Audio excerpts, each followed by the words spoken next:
Padre Santo, te queremos alabar y bendecir en esta tarde y te damos gracias porque podemos reunirnos por este medio del Zoom y queríamos pedirte que tú guíes el estudio a través de tu Espíritu Santo. Estos puntos tan importantes de la inmanencia de Dios y que ahora estamos enfocándonos en aspectos de Jesucristo. Gracias, Padre, porque tu palabra es muy revelador y cada día nos amplía el panorama. Así que ahora te pedimos que bendigas este estudio, lo guíes con tu Espíritu Santo y todo esto en nombre de Cristo Jesús. Amén. Amén. Bien. Pues entonces, miren, vamos a... La vez pasada que estábamos hablando del amor de Cristo, me encontré yo un pasaje, recordé un pasaje de Job, de 36, 7 al 12, que dice de esta manera: nunca quita los ojos de los inocentes, sino que los pone en trono en compañía para siempre. Si están encadenados y atrapados en una red de dificultades, Él les muestra la causa. Les hace ver sus pecados de soberbia. Él capta su atención y ordena que se aparten de la maldad. Si escuchan y obedecen a Dios, serán bendecidos con prosperidad por el resto de su vida. Todos sus años serán agradables, pero si se niegan a escucharlo, cruzarán el río de la muerte, morirán por falta de entendimiento. Entonces, bueno, aquí siempre vemos cómo de parte de Dios, Él va por delante en su amor y Él quiere tener una relación con todo su pueblo. Y cuando nos hacemos hijos de Dios, Él siempre va a trabajar en nuestra vida para formar a Cristo en nosotros y que seamos cada vez más semejantes a Él. En eso consiste su amor, en que Él puso su vida por nosotros y ahora, una vez que somos rescatados en Cristo, Él va a hacer todo lo necesario para que nosotros crezcamos en la fe, en la comunión con Él y caminemos hacia la semejanza de Cristo. Pero para que podamos entender esto, aparte de que ya vimos la generosidad de Cristo y el amor de Cristo, vamos a ver otras cualidades de Cristo que son muy importantes. Estas no son tan largas, pero son muy importantes porque son aptitudes que Él tiene que nos darán confianza de relacionarnos con Él.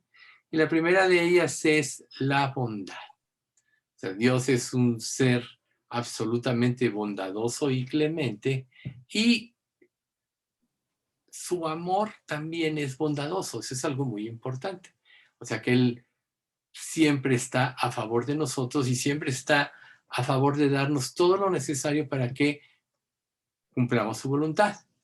El problema muchas veces es que la mente humana no puede concebir en plenitud todas estas cosas que Dios nos quiere para nosotros y que Él nos da. Entonces, a veces, por esta dificultad o por esta falta de entendimiento, se estorba muchas veces la relación. Pero si nosotros pensamos frecuentemente en la bondad de Jesús, como Él se hizo hombre, hizo todo lo necesario para poder reconciliarnos con Dios, aún hasta el punto de dar su vida por nosotros, entonces nosotros podemos quizá entender esa actitud y no ser ásperos con Él. O sea, muchas veces el contraste del ser humano en contra de la bondad de Dios es la acidez espiritual, ¿sí? O sea, es algo que desequilibra esta relación. También hay brusquedad en la relación. Muchas veces nos presentamos a Dios en forma brusca cuando no comprendemos su voluntad. También hay amargura porque no sigue los caminos que nosotros pensamos que Él debería de darnos a nosotros. Y esto sucede en la vida de muchas personas y tristemente esto opaca la comunión de Dios, con Dios. Ahora, ¿cómo puede un Salvador tan grande que dio todo por nosotros y que es tan bondadoso, clemente, tardo para la ira y grande en misericordia, relacionarse con, o sea, tener en su casa un creyente áspero? Por ejemplo, nosotros. tenemos familia. Y a veces en las reuniones familiares vemos que a veces hay personas que tienen actitudes equivocadas o están de mal humor o tienen malas actitudes. ¿Podemos acaso nosotros tener comunión o expresar libremente lo que somos cuando vemos este tipo de actitudes? No, estos impiden la armonía y la comunión, e igual pasa con Dios. O sea, nosotros, si ya Dios puso todo de nuestra parte, si Dios no cambia en su ser, y ya vimos que es un ser amoroso, que es un ser misericordioso, cuando nosotros tenemos un comportamiento diferente, nosotros mismos nos privamos de esa comunión que Dios quiere tener. Recuerden que Dios ama a su creación. Si no la amara, no habría dado a su Hijo. Y por cuanto la ama y dio a su Hijo, quiere decir que Él quiere tener comunión con su pueblo, con su familia, con sus hijos, ¿sí? En eso consiste su bondad, en que Él nos va a dar todos los elementos necesarios para que tengamos comunión con Él. Entonces nosotros, confiando en esa bondad, debemos procurarla. Y así nosotros podemos, de alguna manera, siempre estar en comunión con Él, debido a que sabemos que Él no cambia su actitud hacia nosotros. Ahora, otro atributo de Dios, otra actitud, otra cualidad, mejor dicho, es que es un ser perdonador. Nosotros ya sabemos, ¿no? Primera de Juan 1:9 dice, si confesamos nuestros pecados, Él es fiel y justo para perdonar nuestros pecados y limpiarnos de toda maldad. O sea, Él es un Dios perdonador. Pero cuando nosotros no nos hemos arrepentido, entonces difícilmente tenemos comunión con Él. Nosotros tenemos que recordar que Él aún perdonó a aquellos que lo despreciaban, a aquellos que los golpeaban porque no entendían de momento, ¿sí? Por eso Jesús, cuando está en la cruz, dice en Lucas 23:34, y Jesús decía, Padre, perdónalos porque no saben lo que hacen. Y nunca va a quedar por Dios el deseo de salvar a las personas, nunca va a quedar por Dios. Entonces, cuando nosotros no apropiamos su perdón, tampoco podemos perdonar. Él nos pone varios ejemplos, como la del siervo al que Dios le perdonó una deuda impagable, y llega el consiervo que tenía una deuda pagable con ese siervo y no lo quiso perdonar. Y entonces Dios, bueno, aquí en este caso el amo lo llama a cuentas, le dice, siervo necio, no te perdoné toda esta deuda porque me rogaste, ¿no debías tú también perdonar la deuda de tu consiervo, que era una deuda pagable? Pues sí, debía haberlo hecho. Por tanto, dice, echar en las tinieblas de afuera. Esto querría decir que este hombre no apropió la salvación, no fue salvo, y que él, por lo tanto, pues, menospreció el perdón de Cristo dado en la cruz. Entonces, cuando una persona es muy severa, pues difícilmente les perdonar. Por ejemplo, hay personas que recuerdan en una relación todas las cosas malas que le han hecho antes. Quizá hasta de muchos años atrás, podríamos decir, quizá hasta N años, ¿no? Y muchas de ellas no nos las podemos quitar de encima, y esto impide que podamos nosotros relacionarnos libremente con ellos. Así que cuando nosotros no perdonamos, estamos en un sentido manifestando que no estamos apropiando el perdón de Dios. Y si no estamos apropiándolo, entonces, ¿qué nos queda? Pues vivir en amargura, ¿sí? Vivir con un resentimiento en cualquier relación, lo cual nunca va a poder tener una buena relación. ¿Cómo vas a poder tener una buena relación si no has entendido la grandeza del perdón de Dios? Por eso Dios dice que si Dios te perdonó, también tú debes de perdonar a tu hermano. A veces nosotros tenemos que trabajar mucho en esto. Esa es una realidad. Y si nosotros, pueden pasar inclusive semanas, meses, años para que en realidad podamos perdonar. ¿Y cómo podemos saber que nosotros ya pudimos perdonar a alguien? Cuando sentimos una liberación y cuando ya no sentimos nada negativo en la relación con esta persona. Pero mientras tú estés con esta persona y sin perdonarla, nunca vas a poder tener una buena relación. Inclusive podemos ser vengativos. Ah, porque él me hizo esto, ahora yo le voy a hacer esto. ¿Sí? Si Dios fuera así, ¿dónde quedaríamos nosotros? Pues desde Adán y Eva, en función de todo lo que les dio y ellos no obedecieron, pues Él los hubiera destruido y ya no hubiera habido humanidad, o sea, la descendencia de Adán y Eva de la cual todos venimos. Pero no, Dios tenía un plan y el objetivo era Él poder tener comunión con su creación, y dentro de ese amor Él rompió todas las barreras, como la barrera del pecado, y solo nos pide que nos pongamos de acuerdo con Él. Esto es el arrepentimiento, ¿sí? Entonces Jesús, como Dios hecho hombre, probó el ser perdonador al morir de una manera violenta en la cruz, ¿sí? Y aún así decir, fue juzgado injustamente, condenado injustamente, fue torturado injustamente inclusive, ¿sí? Se burlaron de él y él dijo, perdónalos, no saben lo que hacen. Entonces, nosotros vamos a evidenciar que no somos personas perdonadores cuando nuestras relaciones están afectadas, reitero, ¿sí? Por ejemplo, en Dios siempre hubo un celo, ¿sí? Y Él, dentro de ese celo, por eso Jesús cumplió todo, porque Él era santo y sabía las características de Dios. Sin embargo, cuando Él fue tratado injustamente, hay un pasaje, un salmo muy bonito que habla de esto, que dice, porque me consumió el celo de tu casa, y los denuestos de los que te vituperaban cayeron sobre mí. Denuestos es como injuria, como falsedades, ¿sí? O sea, todo cayó, todo recayó en Jesús. Entonces, imagínense, si alguien tuviera una razón para no perdonar, sería Dios. Pero dentro de su celo, Jesús cargó todo sobre él. Y entonces, él precisamente hace una promesa a todos aquellos que se reconcilian con él y que siguen las pisadas como Jesús. Recordemos, por ejemplo, Esteban. Exactamente, murió injustamente, murió apedreado, y estando, después de habérsele revelado Dios, viendo él el cielo abierto y a Jesús sentado a la diestra de Dios, dijo, Señor, perdónalos, no saben lo que hacen, ¿sí? Entonces, Dios es un ser eterno, y por eso cuando en Cristo nos perdona para siempre. Entonces, Él nos puede prometer que nos va a dar paz.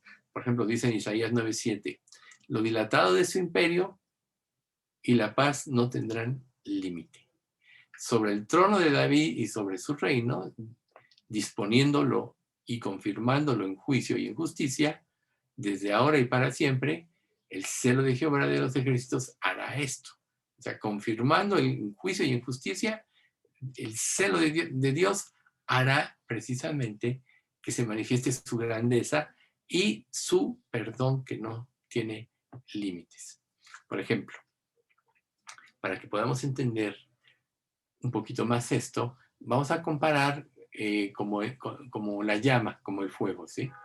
O sea, donde arde el fuego, evidencia que hay un intenso celo. Si el fuego se apaga, evidencia que no hay tanto celo. Entonces Jesús tenía como un fuego intenso. Por ejemplo, Isaías, él menciona, ¿no? Que cuando dice que, que él sentía, que él decidió alejarse ante tanto menosprecio de las personas, y él siempre fiel a Dios, y él dice, decidí alejarme, pero no pude, algo me lo impidió, y fue ese celo de Dios que lo llevó a cumplir la voluntad de Dios, ¿sí? Entonces, cuando una persona vive en tibieza espiritual, difícilmente puede superar muchas cosas en su vida, así como las cosas que le han hecho, ¿sí? Dios quiere que vivamos como en una entrega total que manifiesta un fuego avivado, ¿sí?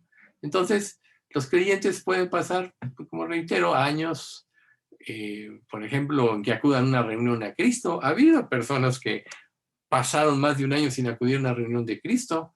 ¿Qué quería decir? que no había celo por ellos en Dios. ¿Por qué? Porque quizá interpuso muchas cosas que pensó, se imaginó que las personas le hicieron. ¿Y cuál fue el resultado de todo esto? Pues que a final de cuentas no hubo ya un interés verdadero. Entonces, fíjense todo lo que puede afectar la falta de perdón, ¿sí? También nos puede llevar a ser descuidados y aletargados en nuestra relación con Dios, ¿sí? Y esto quizá podría ser una evidencia de que una persona no es salva, pero si es salva, un proceder adverso por causa de la falta de perdón o de perdonar a los demás puede estorbar la comunión de los creyentes en la iglesia del Dios vivente, ¿no? Entonces nosotros tenemos que detectar con detenimiento si puede haber en nosotros un letargo espiritual. Y Dios por eso nos pide, como dice 2 Corintios 13:15, examinaos a vosotros mismos si estáis en la fe. Probaos a vosotros mismos, ¿o no sabéis que Jesucristo está en vosotros, a menos que estéis reprobados? ¿O no sabéis que Jesucristo está en vosotros, a menos que estéis reprobados? Bien, pues vamos a continuar ahora con la humildad, como otra de las cualidades de Cristo. O sea, nosotros sabemos y muchas veces manejamos la humildad, inclusive quizá le hemos dicho a otras personas, no, yo soy muy humilde, ¿sí? Pero en realidad la humildad tiene como característica el no ver nada de ti mismo en comparación con los demás. Es como dicen en Colosenses que nosotros debemos ver a los demás, el capítulo 2, como superiores a nosotros mismos, ¿sí? Y en la humildad nosotros precisamente estamos en un sentido teniendo consideración de los demás, de lo que piensan, de lo que sienten, pero también sabemos que toda actitud que pueda haber en nosotros proviene de Dios, por tanto no hay motivo de enorgullecerse. Jesús nos dio un ejemplo de lo que es la humildad, sometiéndose totalmente a la voluntad de Dios. Como dice en Filipenses 2, del 6 al 8, el cual siendo en forma de Dios, no estimó el ser igual a Dios como cosa que aferrarse, sino que se despojó a sí mismo tomando forma de siervo, hecho semejante a los hombres. Y estando en la condición de hombre, se humilló a sí mismo, haciéndose obediente hasta la muerte y muerte de cruz. Ahí está. Se humilló haciéndose obediente. ¿Qué pasa cuando tú crees que en ti hay algo? Cuando tú crees que tus derechos valen, cuando tú crees que Dios tiene que responderte porque te has portado, por ejemplo, fiel según tú a su obra, pues todo tienes menos humildad. En realidad, ante ver la grandeza de Dios, nosotros debemos saber que nosotros de ninguna manera hay nada. Y si no hay nada en nosotros y lo reconocemos, entonces podemos humillarnos con libertad ante Él. Entonces, nosotros los seres humanos, sin lugar a duda, somos insignificantes en comparación con Jesús, ¿sí? Jesús es Dios, Él es el todo que todo lo llena en todo, por quien fueron creadas todas las cosas. Entonces, cuando nosotros nos atrevemos a retar a Dios o cuando dudamos de su amor, cuando supuestamente lo recibimos como nuestro Salvador, cuando lo retamos, pues todos estamos teniendo menos humildad, ¿sí? Entonces, ¿qué dice, por ejemplo, la Escritura en Marcos 10:45? Porque el Hijo del Hombre no vino para ser servido, sino para servir y para dar su vida en rescate por muchos. Este versículo encierra lo que es la humildad total, servir a los demás, hacer lo mejor, y sobre todo en la iglesia de Cristo, por los otros. Recuerden que el segundo mandamiento es ama a tu prójimo como a ti mismo. Y que si seguidos decimos que la traducción podría ser haz a otros como quieres que te hagan y no le hagas nada a nadie, que no te gustaría que te hicieran. Esto representa ser humilde. Pero cuando tú quieres reclamar algún derecho, todo vas a ser menos humilde, ¿sí? Entonces, qué triste es ver que tal investidura de Dios en nosotros podamos muchas veces ser tan orgullosos y arrogantes ante tal investidura de Dios, ¿sí? O sea, cuando Dios le dice, cuando dice Israel, yo soy gusano y no hombre, Jesús lo dice, digo, David lo dice, o algún profeta, ahorita no recuerdo bien, es porque estamos entendiendo la comparación entre nosotros y Dios. Nosotros no somos nada y Dios es todo, ¿sí? Este mundo lo podría destruir en un segundo, porque Él es todopoderoso. Sin embargo, dentro de su amor infinito, Él tuvo un propósito al crear este mundo, al crearnos a nosotros, y se va a cumplir. Pero nosotros vemos el ejemplo en Jesús, por eso se hizo hombre, para darnos un ejemplo de cómo deberíamos de vivir. Entonces, el que sigue las pisadas de Cristo es humilde. El que no las sigue es orgulloso. Y entonces, si realmente es hijo de Dios, Dios va a tener que trabajar en su orgullo precisamente para llevarlo a la humildad. ¿Por qué? Porque la humildad es donde más podemos aprender. Por ejemplo, en este pasaje de Colosenses, que nos dice que cada uno de nosotros vea a los demás como superiores a él mismo, tiene mucho que ver con que nosotros podemos aprender de los demás. Si tú crees que sabes más que otros, no vas a recibir más de los otros. Muchos de los fariseos, según hemos visto, se van a ir más al infierno porque pensaban que sus conceptos eran más altos que los conceptos de Jesús. Cuando Jesús solo fue la imagen de Dios y vino a este mundo únicamente para hacer la voluntad de Dios. Entonces, muchos de ellos, por anteponer sus ideas, su pensamiento, sus normas, su religión que ellos mismos se habían creado, se perdieron de la oportunidad de creer en Cristo y ser salvos. Les faltó humildad. Si hubieran reconocido, como lo hace Nicodemo, por ejemplo, que Jesús había venido de Dios por todas las señales que hizo, si lo hubieran reconocido, entonces ellos hubieran podido ser salvos y pudieran haber aprendido mucho de Jesús. Entonces la falta de humildad no nada más nos priva de aprender de los demás, sino de Dios mismo, que es el primero de quien tenemos nosotros que aprender. Por eso es que los evangelios son tan importantes. Por ejemplo, Paul Washer dice que lo más importante de la palabra son los evangelios porque ahí se manifiesta. Y que el estudio de los evangelios debe ser algo de por vida. Y a veces nosotros pensamos que al estudiar los evangelios meramente lo hacemos, lo repasamos y no, ya me sé las historias. Cuando hay verdades profundas, tanto que Juan dice que si se escribieran todas las cosas que Jesús hizo, no cabrían los libros en el mundo que pudieran contenerlas. Ahí Juan nos da una idea de lo que él pudo ver en la vida de Jesús. Sin embargo, lo que Dios permitió que se narrara en cada evangelio, pues ya sabemos, muestra aspectos diferentes de él, pero la verdad es que tenemos mucho que aprender y va a ser de por vida.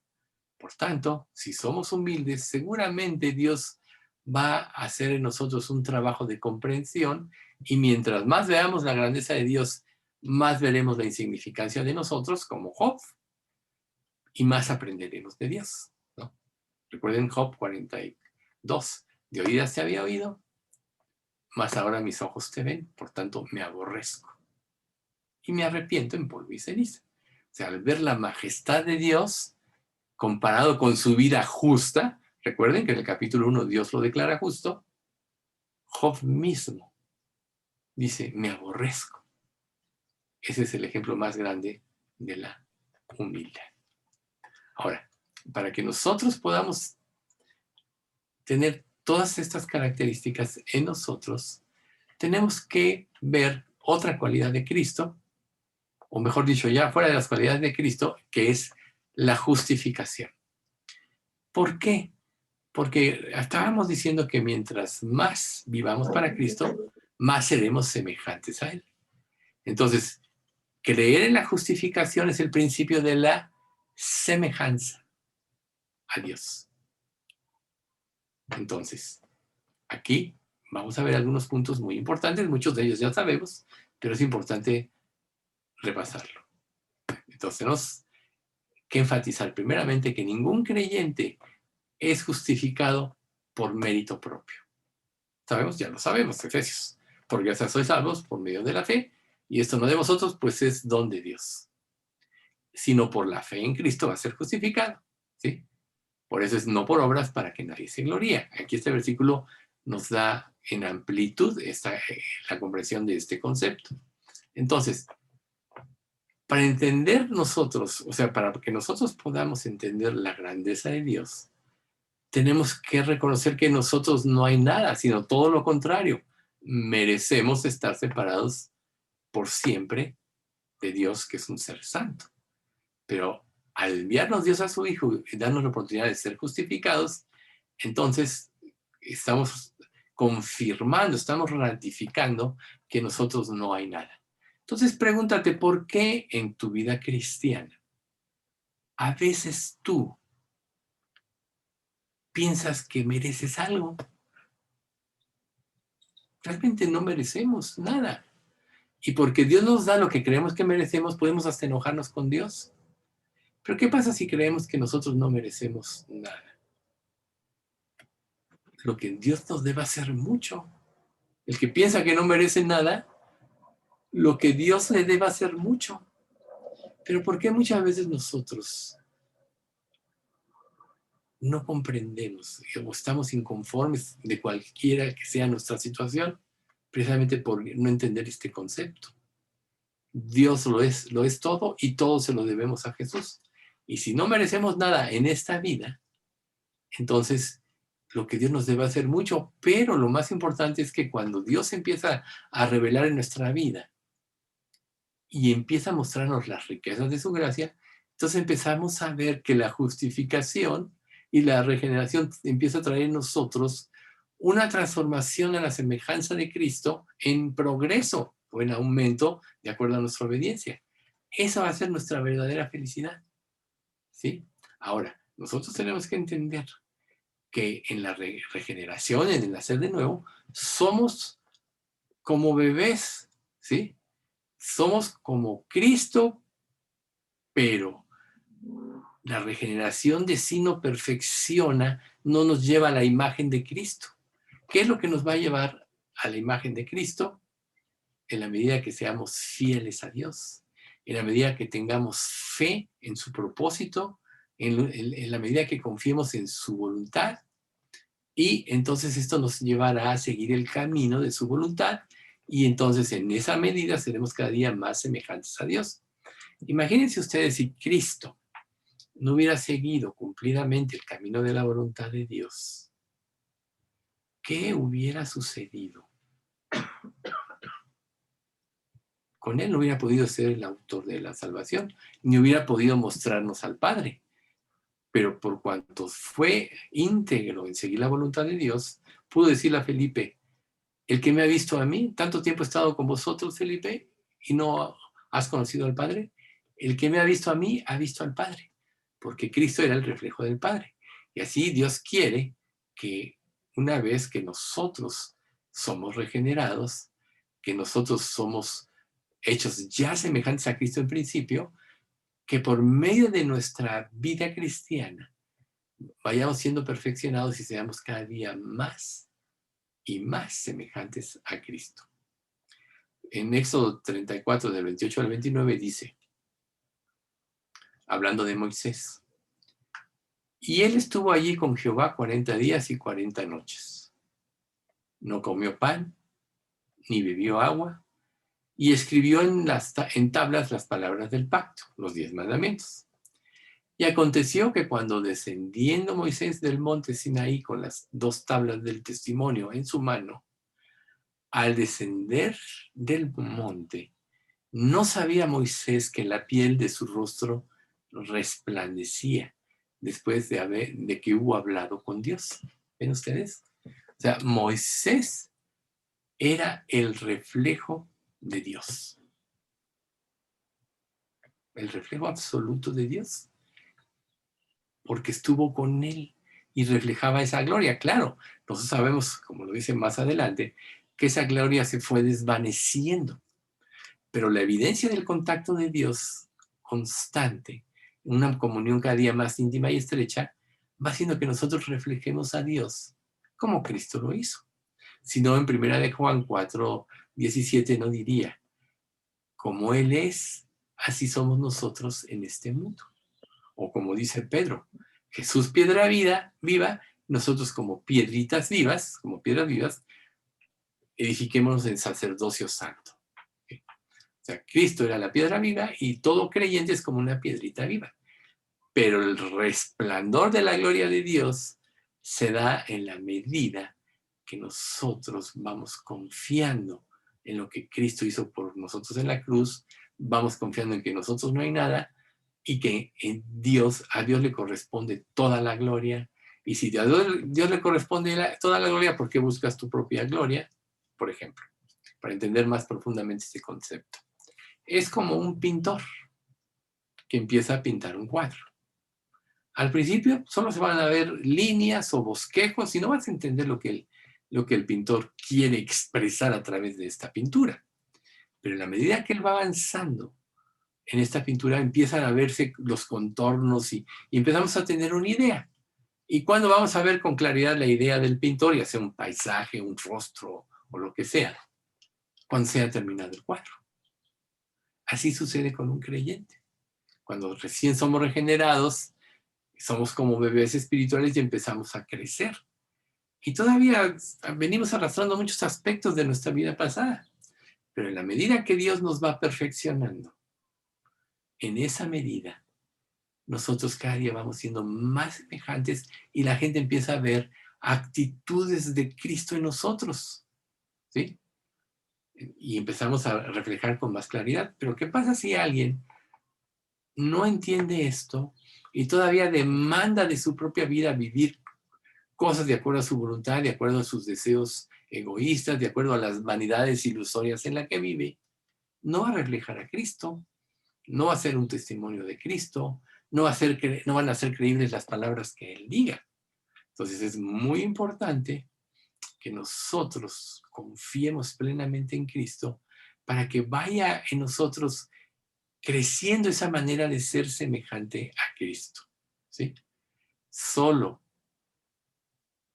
somos un bosquejo en un principio, pero en la medida que Dios empieza a avanzar en nuestra vida, a corregirnos, a enderezarnos, a quitarnos aspectos de vanidad, la falta de perdón, como veíamos hace rato, la envidia y todo ese tipo de cosas, iremos siendo cada día más semejantes a Cristo.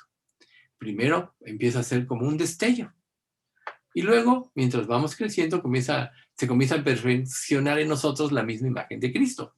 Esto te lo dice con mucha claridad Proverbios 4:18, que dice, mas la senda de los justos es como la luz de la aurora, que va en aumento hasta que el día es perfecto. ¿Qué tan perfecto es el día para ti? ¿Qué tanto estás consciente de que Cristo vive en ti? ¿Sí? Recuerden lo que dijo Pablo. Con Cristo en Gálatas 2:20, estoy juntamente crucificado. Y ya no vivo yo, mas vive Cristo en mí. Y lo que ahora vivo en la carne lo vivo por fe en el Hijo de Dios, el cual me amó y se entregó a sí mismo por mí.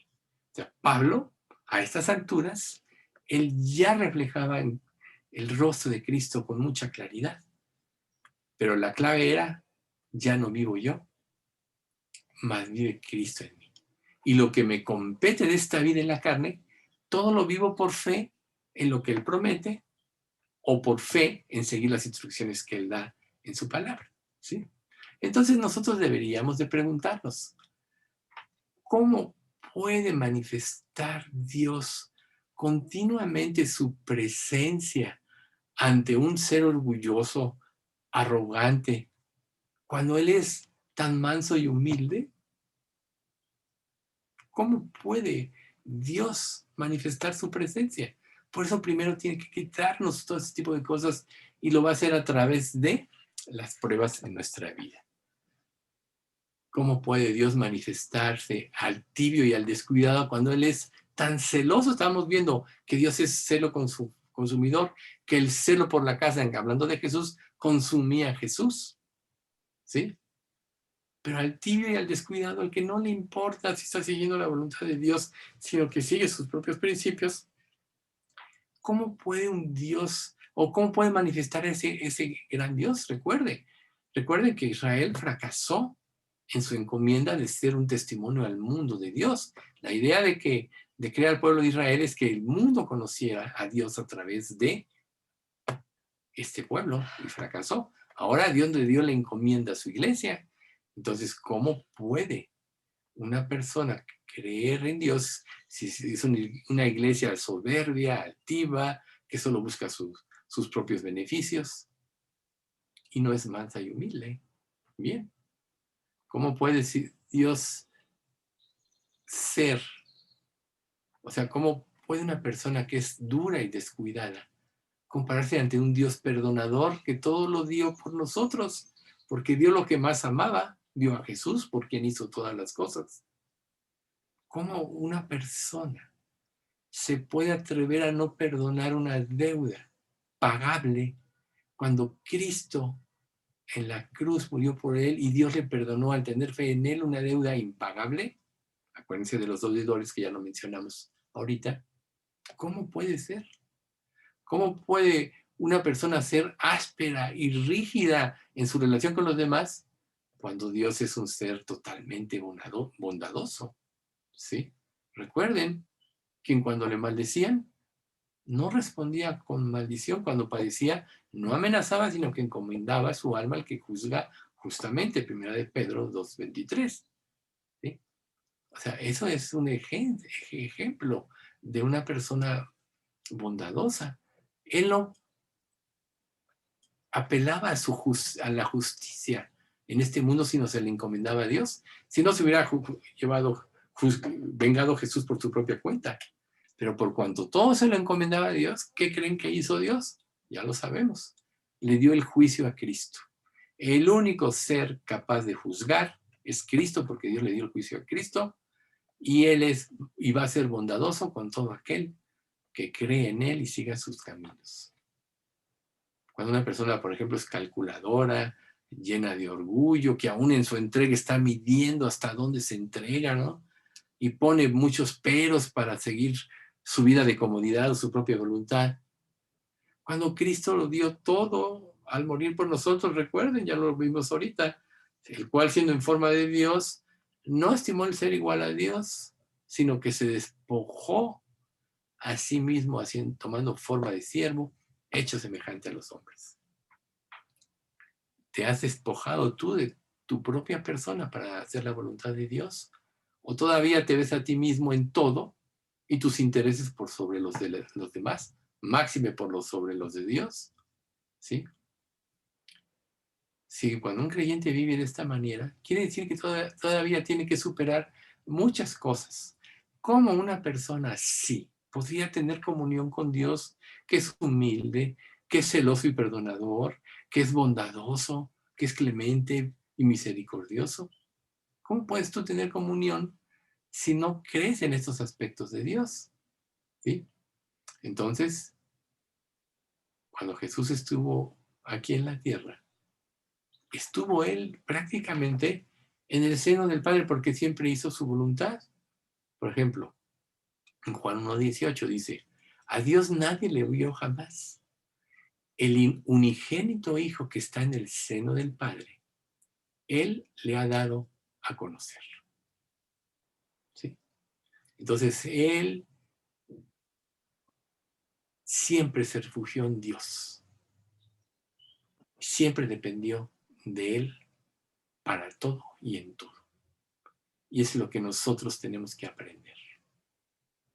A refugiarnos en Dios, a depender de Él, a encomendar la justicia ante Él. Y entonces seremos libres para servirle y podremos reflejar el rostro de Cristo. La única vez que Jesús se separó del Padre es precisamente cuando Él juzgó nuestros pecados en la cruz. ¿Sí? en Isaías 53, del 10 al 11, lo dice. Con todo esto, Jehová quiso quebrantarle, sujetándole a padecimiento. Cuando haya puesto su vida en expiación por el pecado, verá linaje. Vivirá por largos días, que quiere decir eternamente, y la voluntad de Dios, de Jehová, será en su mano prosperada. Por eso Jesús decía, yo sé que siempre me oyes, en el caso de Lázaro. Verá el fruto de su aflicción, de la aflicción de su alma, y quedará satisfecho. Por su conocimiento justificará mi siervo justo a muchos y llevará las iniquidades de ellos. O sea, ¿quieres ser parecido a Jesús? Tienes que entregarte, tienes que vivir la palabra. Tienes que ser pacificador. ¿Cuál es la característica, como dice el Sermón del Monte, bienaventurados los pacificadores, porque de ellos es el reino de los cielos? ¿Cuál es la característica de un pacificador? El que tiene la capacidad, por gracia, de reconciliar al ser humano con Dios por medio del testimonio de su palabra. Eso es lo que debemos de poner diligencia. Y ese es el objetivo por el cual seguimos en este mundo una vez que nos convertimos y nos regeneramos. Cuando una persona se confunde y pierde de su vista el camino de esto, entonces, ¿saben qué? Se va a extraviar. Y todo va a ser menos cumplir el propósito que Dios tiene para su vida. Entonces, imagínense ustedes, qué triste ser ya hijo de Dios, tener todas las promesas y errar el blanco por no comprender lo que significa que ahora nosotros ya somos como Cristo. Recuerden, también lo dice en ya lo dije ahorita, en primera de Juan 4:17. Como Él es, así somos nosotros en este mundo. Nosotros somos como Jesús. Y nosotros vemos la perfección de Él. ¿Qué tanto vas a reflejar de Él? Si vives para ti mismo, nada. Si vives para Dios, todo. Todo lo que tú vivas para Dios y para agradarlo a Él y para glorificarlo, por medio de tu obediencia vas a reflejar a Cristo. Todo lo que tú no quieras abandonar de esta vida o que te impida la verdadera consagración, vas a velar a Cristo. Por eso Dios le tuvo que decir a Israel que el nombre de Dios es blasfemado por causa de vosotros. Imagínense ustedes, en lugar de ser glorificado, por eso Israel rebelde, contradictor, desobediente, idólatra, propiciaron que el nombre de Dios fuera blasfemado. Por eso muchos enemigos de Israel vieron de principio el esplendor de Israel y se hicieron amigos. Pero después, al ver su hipocresía, se convirtieron sus enemigos. Aquellos que admiraban después los aborrecieron porque no había en ellos un verdadero reflejo del Dios viviente. Tuvo que encomendarle Dios a un incrédulo, a Nabucodonosor, aunque sabemos que después se convirtió, como lo dice en Daniel capítulo 4, el juicio a su pueblo santo. Imagínense ustedes. Pero si nosotros recordamos que Jesús venía del cielo, entonces sabremos, como él mismo dijo en Juan 8:23, y les dijo, vosotros sois de abajo, yo soy de arriba. Vosotros sois de este mundo, y yo no soy de este mundo. Y sabemos que todo hijo de Dios se convirtió en un ciudadano del cielo. Ningún hijo de Dios verdadero pertenece ya a este mundo. Entonces, ¿por qué vives por las cosas de este mundo como si pertenecieras a este mundo, ya que este mundo te lleva al pecado? Pero Jesús nunca se desvió de cumplir el propósito divino cuando vino a este mundo. Por eso dice la Escritura que puso su rostro como un pedernal. Nada lo iba a hacer desviarse del camino de su voluntad. Por eso él declaró en Juan 6:38, porque he descendido del cielo no para hacer mi voluntad, sino la voluntad del que me envió. ¿Se fijan? Ojalá nosotros pudiéramos decir, una vez que he sido salvo, yo ya no vivo para hacer mi voluntad, sino para hacer la voluntad de aquel que me envió. Por eso es que cuando nosotros elevamos nuestros ruegos al cielo, es porque sabemos que ahora Jesús está allí en la presencia de Dios, como lo vio Esteban. Y aquí veo los cielos abiertos y a Jesús sentado a la diestra de Dios. Él es el abogado que intercede por nosotros cuando somos hijos de Dios, cuando pecamos, ¿sí? Por eso es imperativo que nosotros nos acerquemos a Él más y más cada día. Que pongamos diligencia en esto porque eso es lo más importante. Nuestra vida depende de nuestra comunión con Cristo. Eso es lo más importante, ¿sí? Y cuando nosotros vamos creciendo en esta voluntad, las disimilitudes, que es una de las palabras básicas de este estudio, empiezan a quitarse. Y cada día somos más semejantes a Él. Cada día nos vamos a sentir más en su presencia. Recuerden este pasaje que mencionamos el domingo de Juan 11:40. No os he dicho que si creéis, veréis la gloria de Dios. ¿Qué tanto estás tú viendo la gloria de Dios en tu vida? ¿Qué tanto la estás viendo? Permítame tantito.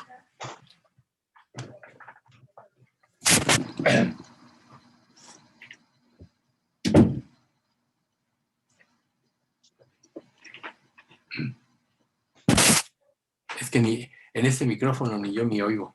Me oigo. O sea que sí algo pasa en mi computadora. Pero bueno. ¿Qué tanto estás viendo tú la gloria de Dios?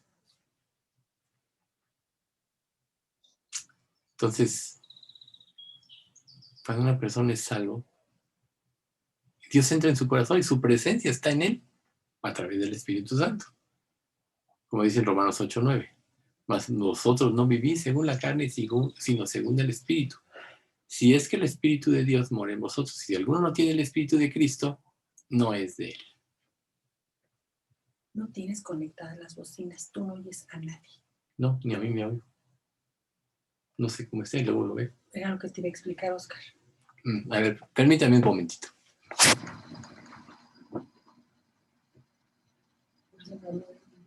Bueno.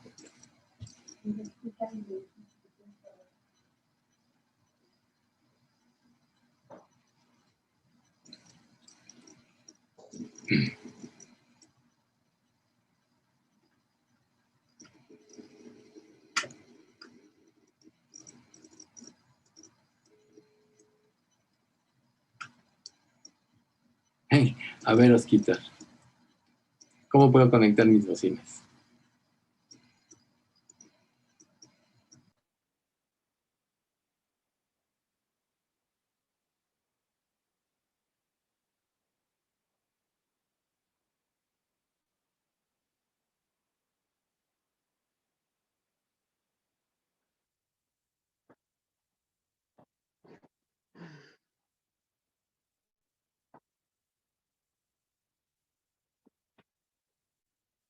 Me está fallando el micrófono a Miguel. Ahorita tuvo que detenerse un poco.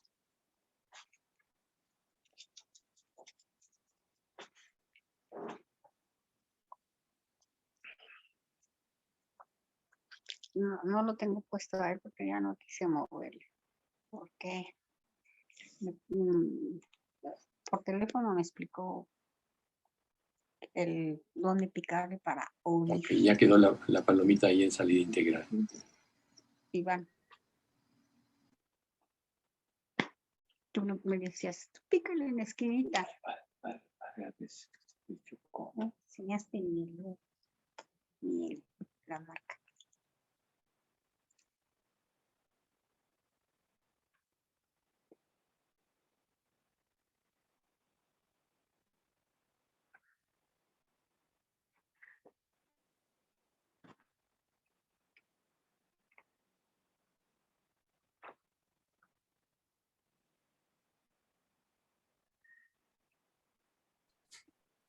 ¿Me escuchan? ¿Escuchas?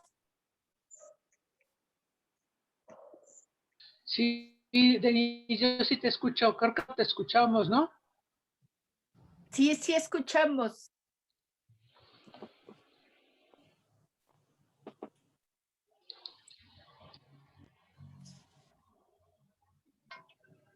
Pero ya había empezado, ¿verdad? Sí, ya yo estaba viendo. ¿No? Ahorita le falló el micrófono a él. Sí, había estado bien.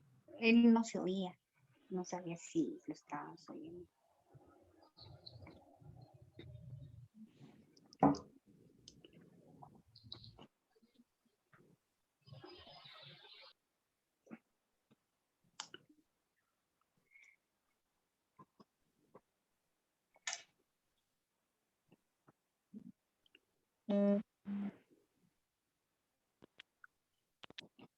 De la opción de conectar.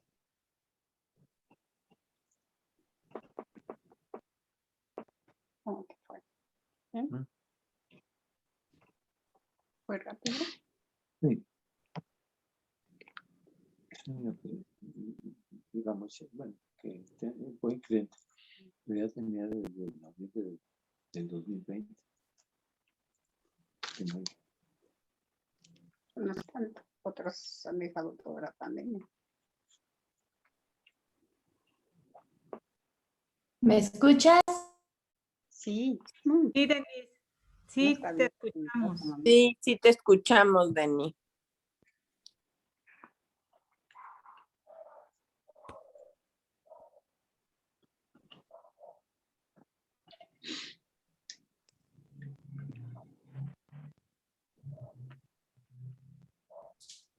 Estoy tratando de ver si mi papá me escucha.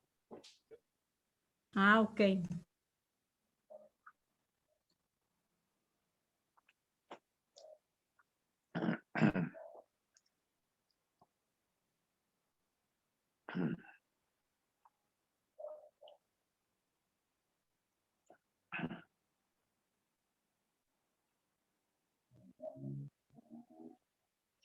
Se ven tus ojos muy blancos.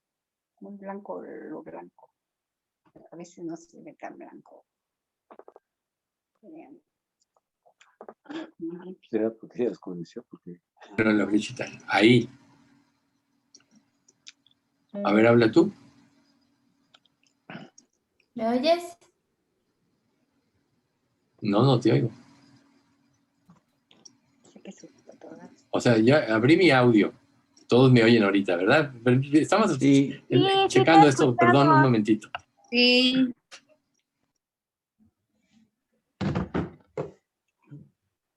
oye, lo importante es que te escuchemos ahorita, por ahorita.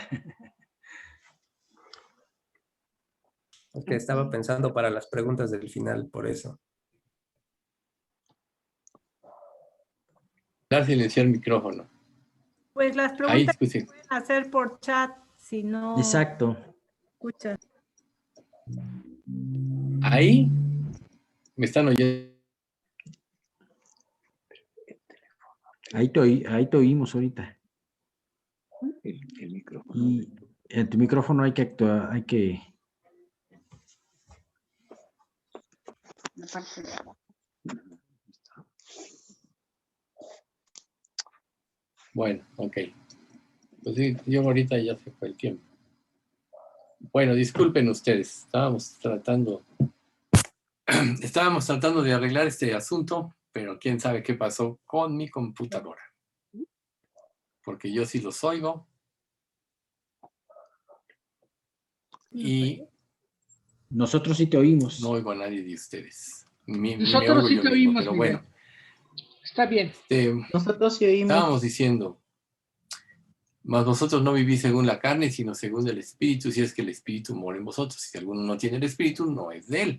Entonces, esa es la evidencia de nuestra salvación, esa es la evidencia de nuestra comunión con Dios, y es ahí donde nosotros podemos ampliamente crecer y relacionarnos con Él. Nosotros sabemos que como creyentes tenemos la guía del Espíritu Santo en nuestras vidas, pero la voz del Espíritu es más fuerte en la medida que obedecemos. Si no, en Tesalonicenses no diría, no apaguéis el espíritu. Luego dice, no menospreciéis las escrituras. Pero el punto es, al decir no apaguéis el espíritu, no es que se sale, sino que la dureza de nuestro corazón nos hace resistentes a la voz de Dios. Pero en la medida que somos humildes, nos humillamos más y más ante Él, en esa medida nosotros vamos a crecer mucho más. Si ya tenemos una naturaleza divina y por eso tenemos el Espíritu Santo, ahora es caminar a su lado, ahora es necesario perfeccionar nuestra fe hasta el grado de ser uno con nuestro Creador. Nosotros tenemos que aprender a caminar con Jesús, ¿sí? Y para eso tenemos que quitar de nuestra vida cualquier cosa, aún remordimientos de cosas que hemos hecho, y si tenemos remordimientos quizá porque no nos hemos arrepentido, arreglar todo para que nada estorbe nuestra comunión. Por eso existe el pasaje de 1 Juan 1:9. Si confesamos nuestros pecados, Él es fiel y justo para perdonar nuestros pecados y limpiarnos de toda maldad. Cualquier cosa a la cual nos resistamos a hacer la voluntad de Dios va a generar maldad, y la maldad nos va a impedir ser parecidos a Jesús hasta que nos arrepintamos. Por eso es que creí y sigo creyendo, me arrepentí y me sigo arrepintiendo, ¿sí? Pero cuando una persona vive en frialdad y no le inquieta, entonces algo anda mal en su vida y tiene que arreglarlo, ¿sí? O sea, nosotros sinceramente deberíamos de llorar inclusive porque porque no haya disimilitud en nuestras vidas con Dios, ¿sí? Debemos de lamentarnos de nuestro pecado. Si ya hemos sido en verdad regenerados, ahora no nos permitamos ningún tipo de duda porque Dios está a favor de nosotros. Y vamos a ver, por ejemplo, a Pedro, ¿no? Pedro se confiesa a Jesús, luego le trata de desviarlo del camino cuando él dice que tiene que morir, porque tenía otro pensamiento, y luego ya cuando él dice, yo te seguiría hasta la muerte en el Monte de los Olivos, antes de que aprendieran a Jesús, le tiene que decir el Señor Jesús en Lucas 22, 31 y 32. Dijo también el Señor, Simón, Simón, he aquí Satanás os ha pedido para zarandearos como a trigo. Pero yo he rogado por ti, porque tu fe no falte. Y tú, una vez vuelto, confirma a tus hermanos. Entonces, qué hermoso es saber que Jesús ruega por nosotros, que esa es la parte importante también de este estudio. Yo he rogado por ti para que tu fe no falte. ¿Tú crees que ahora nosotros como hijos de Dios, Cristo no intercede? Parte de que intercede es que Él ruega por nosotros para que crezcamos en la fe. Entonces, cuando nosotros quizá vivamos los momentos más áridos y más oscuros de nuestra vida, es porque debemos de pensar que Él quiere restablecer comunión con nosotros a causa de la disimilitud que hemos permitido por causa del pecado. Entonces, si nosotros nos mantenemos en esta comunión, si logramos en la dependencia de Dios que Cristo rija nuestras vidas, entonces nos llenaremos de gratitud. Y esta gratitud nos llevará a ir a Él, como dice en Mateo 11, 28 al 30, ¿no? Venid a mí, todos los que estáis trabajados y cargados, y yo os haré descansar. Llevad mi yugo sobre vosotros y aprended de mí, que soy manso y humilde de corazón, y hallaréis descanso para vuestras almas, porque mi yugo es fácil y ligera mi carga. Por eso debemos de saber que Él no está lejos, aunque a veces nosotros sintamos. No importa lo que tú sientas, no importa que tú creas que Él no te oye, que Él se alejó, Él siempre está cerca. Entonces, lo que sí debemos impedir en nosotros es que haya autoindulgencia, esto es, que nos justifiquemos en nuestros pecados, que haya aspereza en nuestra relación con Él, por tanto, por no entender su voluntad, por tanto tendremos con los demás. Que haya en nosotros un espíritu vengativo que será por falta de perdón, entonces eso impedirá que nosotros apropiemos el perdón de Dios. Que haya tibieza por falta de creer en que Dios va a cumplir todas sus promesas. Que haya orgullo, pensando que nuestro pensamiento es más alto que el de Dios. Que haya autosuficiencia, que digamos, yo puedo, yo salgo adelante, no necesito de Dios. O que haya en nosotros una mezcla de santidad con mundanalidad, que se traduciría en mundanalidad. Por tanto, todo esto va a ser como una nube, no de parte de Dios hacia nosotros, sino de nosotros a Él. Entonces nosotros tenemos que procurar quitar todo eso, ¿sí? Entonces, siempre va a ser, como decíamos ahorita, necesario el arrepentimiento. ¿De qué? De que hayamos permitido la disimilitud entre nosotros y Dios. De que vivamos en impureza y no hayamos tomado en cuenta que el Espíritu Santo está en nosotros y que todo lo ve, todo lo sabe, y Él mismo, pues muchas veces tiene que, de alguna manera, entristecerse porque nosotros vivimos en impureza, ¿no? Que haya en nosotros la autoindulgencia, esto es que en lugar de arrepentirnos nos justifiquemos como lo hizo Adán, que haya aspereza ante un Dios bondadoso y lleno de ternura, ¿sí? Imagínate cuando alguien te habla con bondad y ternura y tú le respondes ásperamente, digo, nadie lo acepta de esta manera. Y que hayamos permitido la dureza por falta del pecado y de habernos arrepentido. De no habernos arrepentido y olvidando que Dios es un Dios perdonador. Entonces, ahorita vimos que Dios es un ser celoso, que Cristo es celoso, por eso dijo, el fuego de tu casa me consume, ¿sí? Él es como una llama intensa. Y la tibieza no le gusta, porque impide esta comunión. Entonces, por eso es que cuando la Escritura dice que Dios al que ama disciplina, y soportamos la disciplina, Él nos trata como hijos, como dice Hebreos 12:7. Por tanto, debemos, para concluir, reflexionar en silencio, ser humildes y arrepentirnos, tener dominio propio ante la adversidad y confiar en Él, y ser pacientes a la respuesta de Dios. A veces sabemos que las respuestas son rápidas, a veces tardan, a veces son negativas, pero siempre hay respuesta. Pero la respuesta de Dios siempre es la correcta. Aunque no nos guste aceptarla, solo podemos hacerlo si hay en nosotros humildad y reverencia ante Dios.